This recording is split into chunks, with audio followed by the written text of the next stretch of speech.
Assalamualaikum warahmatullahi wabarakatuh. Kali ini kita masih membahas tentang teks berita. Yang akan kita bahas adalah KD 3.2, menelaah struktur dan kebahasaan teks berita.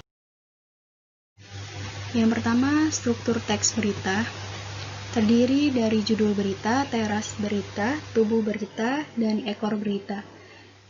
Judul berita merupakan gambaran topik berita yang berfungsi memberitahukan tentang berita apa yang akan disajikan. Teras berita atau yang lebih dikenal dengan istilah lead adalah bagian awal berita. Lead merupakan unsur penting sebuah berita. Lead juga menentukan isi berita akan dibaca atau tidak. Lead ini adalah saripati berita yang melukiskan seluruh berita secara singkat.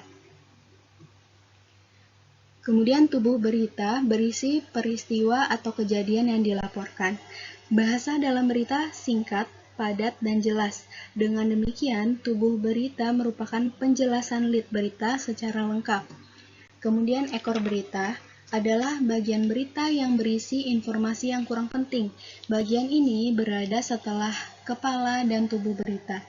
Nah, bagian ini juga tidak memiliki kaitan langsung dengan judul beritanya.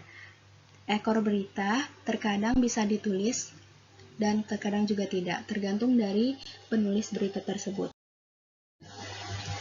Kemudian kebahasan teks berita terdiri dari 4, ada kata baku, kalimat langsung, kata kerja mental, dan konjungsi. Kata baku adalah kata yang digunakan sesuai dengan kaidah kebahasaan. Kata baku umumnya sering dipakai pada kalimat yang resmi, baik itu dalam suatu tulisan maupun dalam sebuah pengungkapan kata-kata.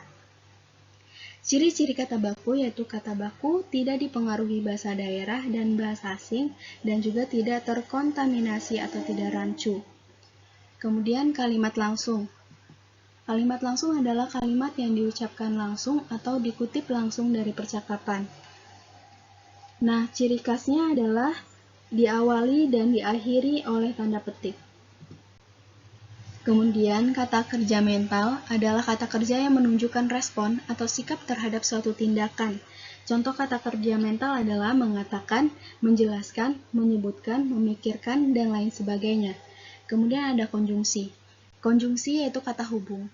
Nah, konjungsi dalam teks berita ini ada konjungsi temporal, konjungsi kronologis, dan konjungsi bahwa. Konjungsi temporal adalah konjungsi yang menyatakan adanya hubungan waktu antara satu kalimat dengan kalimat berikutnya. Kemudian konjungsi kronologis yaitu menghubungkan dua klausa di mana kedua klausa tersebut merupakan klausa yang berisi suatu kejadian yang terjadi secara runtut atau kronologis. Kemudian konjungsi bahwa. Konjungsi bahwa berfungsi untuk menerangkan kata yang mengikutinya dan digunakan untuk pengubahan bentuk kalimat langsung menjadi kalimat tidak langsung. Nah, sekian pembahasan mengenai struktur dan kebahasaan teks berita.